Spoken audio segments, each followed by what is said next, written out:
Hi friends, Lakshmi ನಿವಾಸ ಧಾರಾವಾಹಿ ನಾಳಿನ ಸಂಚಿಕೆಯಲ್ಲಿ ಜಯಂತ್ ತುಂಬ ಮಾನಸಿಕ ಹಿಂಸೆ ಅನುಭವಿಸ್ತಿದ್ದಾರೆ.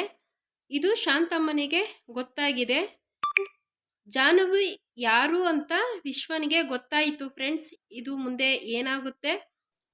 ಸಂತೋಷ್ ಮನೆನ ಕಳ್ಕೊಂಡು ಬೀದಿಗೆ ಬರೋ ಪರಿಸ್ಥಿತಿ ಬಂದಿದೆ. ಜವರೇಗೌಡರು ಸಂತೋಷ್ ಮೇಲೆ ಇರೋ ಕೋಪಕ್ಕೆ ಬೇರೆ ಒಬ್ಬರನ್ನ ಮನೆ ಹತ್ರ ಕಳಿಸಿದ್ದಾರೆ. ಈ ಮನೆ ನಂದು ಅಂತ ಕಳಿಸಿದ್ದಾರೆ.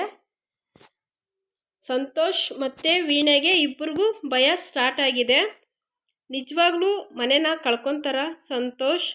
ಮತ್ತು ಮನೆ ಹತ್ರ ಬಂದುಬಿಟ್ಟು ಅವರು ಬಂದು ಹೇಳಿ ಈ ಮನೆನ ನನಗೆ ಬಿಟ್ಕೊಡ್ಬೇಕು ಅಂತ ಹೇಳ್ಬಿಟ್ಟು ಹೋಗಿರ್ತಾರೆ. ಜಯಂತ್ ಮಲ್ಕೊಂಡು ನಿದ್ದೆ ಕಣ್ಣಲ್ಲೂ ಸಹ ಲಲಿತಮ್ಮ ದೇವಿನ ಸಾಯಿಸಿರೋ ಥರ ಅವ್ರಿಗೆ ಕನಸು ಬಂದಿರುತ್ತೆ. ಲಲಿತಾದೇವಿಯವರು ಬಂದು ಅವ್ರಿಗೆ ಕಾಟ ಕೊಡೋ ಥರ ಎಲ್ಲ ಅವರು ಕನಸಲ್ಲಿ ನಿದ್ದೆ ಕಣ್ಣಲ್ಲಿ ಪೇಚಾಡ್ತಾ ಇರ್ತಾರೆ. ಭಯ ಬಿದ್ದು ಕಿರ್ಚ್ಕೊಂಡು ಎದ್ದು ಬಿಡ್ತಾರೆ. ಆಗ ಶಾಂತಮ್ಮ ಬರ್ತಾರೆ. ಏನಾಯ್ತಪ್ಪ, ಯಾಕಪ್ಪ ಜಯಂತ್, ಏನಾಯಿತು ಅಂತ ಕೇಳ್ತಾರೆ. ಇಲ್ಲ ಶಾಂತಮ್ಮ, ನನಗೆ ಸ್ವಲ್ಪ ಭಯ ಆಯಿತು ಅಂತ ಹೇಳ್ತಾರೆ. ಯಾಕೆ ಭಯ ಆಯಿತು, ಏನಾದರೂ ಕೆಟ್ಟ ಕನಸು ಬಿತ್ತಾ ಅಂತ ಕೇಳ್ತಾರೆ. ಹೌದು ಅಂತ ಹೇಳ್ತಾರೆ. ಸರಿ ಅಂತ ಅಂದ್ಬಿಟ್ಟು ಅವರು ಶಾಂತಮ್ಮ ನೀರು ಕೊಟ್ಬಿಟ್ಟು ಕುಡಿದ್ಬಿಟ್ಟು ಮಲ್ಕೋಪ್ಪ, ಏನೂ ಆಗಲ್ಲ ಅಂತ ಅಂದ್ಬಿಟ್ಟು ಅವರು ಹೋಗ್ತಾರೆ. ಜಯಂತ್ಗೆ ಒಂದು ಕಡೆ ಕೋಪ ಬರ್ತಾ ಇರುತ್ತೆ, ಅಂದರೆ ಭಯ ಸ್ಟಾರ್ಟ್ ಆಗಿರುತ್ತೆ. ಭಯ ಸ್ಟಾರ್ಟ್ ಆಗಿ ಅವರು ಹಾಗೆ ಕೂತ್ಕೊಂಡಿರ್ತಾರೆ. ಇನ್ನೊಂದು ಕಡೆ ರವಿಶಂಕರ್ ಅವರು ಲಾರಿ ಡ್ರೈವರ್ನ ಹುಡ್ಕೊಂಡು ಹೋಗಿರ್ತಾರೆ. ಲಾರಿ ಡ್ರೈವರು ಸಿಕ್ಕ ಮೇಲೆ ಲಾರಿ ಡ್ರೈವರ್ಗೆ ಹೇಳ್ತಾರೆ, ನೀನೊಂದು ಸ್ವಲ್ಪ ದಿವಸ ಎಲ್ಲಾದರೂ ದೂರ ಹೋಗಿರು, ಯಾಕಂದರೆ ಇವಾಗ ನಿನ್ನನ್ನು ಹುಡುಕ್ತಾ ಇದ್ದಾರೆ ಅಂತ ಹೇಳ್ತಾರೆ. ಆವಾಗ ಲಾರಿ ಡ್ರೈವರ್ ಹೇಳ್ತಾರೆ, ಸರ್ ನಾನು ಯಾಕೆ ಎಲ್ಗಾನ ಹೋಗಬೇಕು, ಅದು ಮುಚ್ಚಿಕೊಳ್ಬೇಕು. ಇಲ್ಲ ಸರ್, ನಾನು ಎಲ್ಲೂ ಹೋಗಲ್ಲ ಅಂತ ಹೇಳ್ತಾರೆ. ಆವಾಗ ರವಿಶಂಕರ್ ಅವರು ಹೇಳ್ತಾರೆ, ನೀನೇನಾದರೂ ಇಲ್ಲೇ ಇದ್ದರೆ ನಾವಿಬ್ಬರು ಕಂಬಿ ಎಣಿಸ್ಬೇಕಾಗುತ್ತೆ ಅಂತ ಹೇಳ್ತಾರೆ. ಹಂಗಂತ ಅಂದ್ಬಿಟ್ಟು ನಾನು ಯಾಕೆ ಸರ್ ಊರು ಬಿಟ್ಟು ಹೋಗಬೇಕು ಅಂತ ಹೇಳ್ತಾರೆ.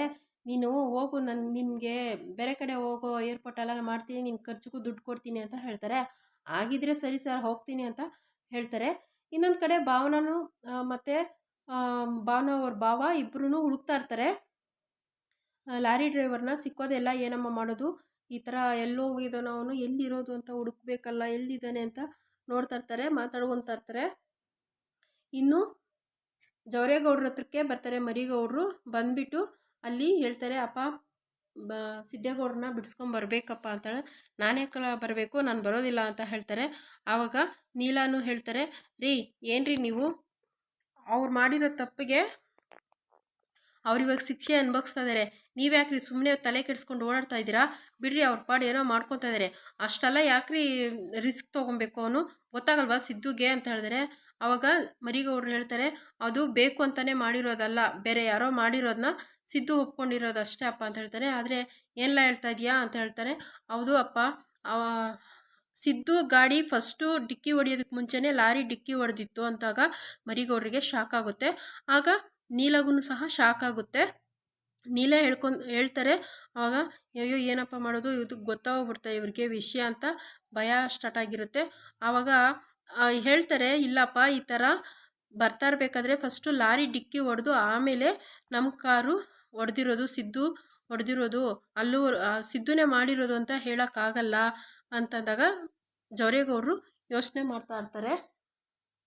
ಇನ್ನೊಂದು ಕಡೆ ಭಾವನಾ ತುಂಬ ಯೋಚನೆ ಮಾಡ್ತಾ ಇರ್ತಾಳೆ, ಏನಪ್ಪ ಮಾಡೋದು, ಸಿದ್ದು ಅವ್ರನ್ನ ಹೆಂಗೆ ಬಿಡಿಸ್ಕೊಂಬರೋದು ಅಂತ ಯೋಚನೆ ಮಾಡ್ತಾ ಇರ್ತಾರೆ. ಜೈಲ್ ಹತ್ರ ಬರ್ತಾರೆ ಸಿದ್ದುನೇ ನೋಡೋದಕ್ಕೆ ಅಂತ ಮರಿಗೌಡರು ಮತ್ತು ಭಾವನಾ. ಸಿದ್ದೇಗೌಡ್ರನ್ನ ನೋಡಿಬಿಟ್ಟು ಮರಿಗೌಡರು ಹೇಳ್ತಾರೆ, ಸಿದ್ದು ನೀನು ಏನು ಯೋಚನೆ ಮಾಡಬೇಡ್ರ, ನಾನು ಇದ್ದೀನಿ, ನಾನು ನೋಡ್ಕೊತೀನಿ, ನಮಗೆ ಒಂದು ಸಾಕ್ಷಿ ಸಿಕ್ಕಿದೆ, ಫಸ್ಟು ನಾವು ಅದನ್ನು ಹುಡುಕಬೇಕು ಅಂತ ಹೇಳ್ತಾರೆ. ಆವಾಗ ಹೌದಣ್ಣ, ಏನಣ್ಣ ಅದು ಅಂತ ಸಿದ್ದೇಗೌಡರು ಕೇಳ್ತಾರೆ. ಹೇಳ್ತೀನಿ, ಇಷ್ಟರಲ್ಲೇ ಹೇಳ್ತೀನಿ, ನಮಗೆ ಒಂದು ಒಳ್ಳೆ ಸಾಕ್ಷಿ ಸಿಕ್ಕಿದೆ, ಅದನ್ನ ಹುಡುಕಬೇಕು, ಇವಾಗ ಎಲ್ಲಿದ್ದಾನೆ ಏನು ಅಂತ ನಾವು ಅದು ಫಸ್ಟ್ ಪತ್ತೆ ಮಾಡಬೇಕು, ಹಂಗಿದ್ರೆ ಮಾತ್ರ ನಿನ್ನನ್ನು ಆಚೆ ತರೋದಕ್ಕೆ ಆಗೋದು ಅಂತ ಹೇಳ್ತಾರೆ.